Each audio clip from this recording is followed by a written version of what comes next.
ఓం నమో వెంకటేశాయ. పద కవితా పితామహుడు, ద్రావిడాగమ సార్వభౌముడు, తిరుమల ఆలయ కవి తాళ్లపాక అన్నమాచార్యుల వారి యొక్క 521వ వర్ధంతి మహోత్సవాలు మెట్లోత్సవంతో అత్యంత శోభాయమానంగా శ్రీకారం చుట్టుకున్నాయి. పాల్గొన బహుళ ఏకాదశి ఈనాడు మెట్ల పూజ చేసి అన్నమయ్య వంశీయుల చేత వెంకట అన్నమయ్య ఆరాధనలు సంపూర్ణం చేసి ఆ పరిపూర్ణమైనటువంటి నేపథ్యాన్ని ఇతోధికంగా శ్రీమంతం చేయటానికి అన్నమయ్య ప్రాజెక్టు విద్వాంసులందరూ కూడా అన్ని కీర్తనలు ఏవైతే సప్తగిరి సంకీర్తనలుగా పాడబడుతున్నాయో వాటిని రాగరంజితంగా ఈ గోష్ఠి సభలో పాడటం జరిగింది.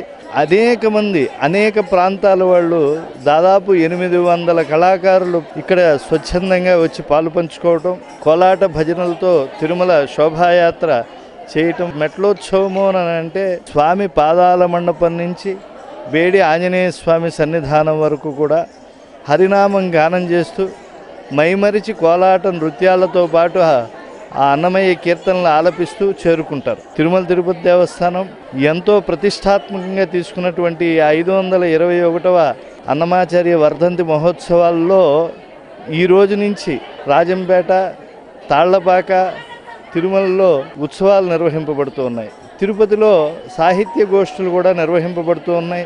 అన్నమయ్య సాహిత్యాన్ని అనేక కోణాల్లో విశ్లేషించేటువంటి మహావిద్వాంసులు విచ్చేస్తున్నారు. అలాగే గోష్ఠుల్లో పాల్గొనడానికి ఎన్నో ప్రాంతాల నుంచి కళాకారులు స్వచ్ఛందంగా విచ్చేశారు. లబ్ధ ప్రతిష్ఠులైనటువంటి వాళ్ళు విచ్చేయడం చాలా ముదావహం.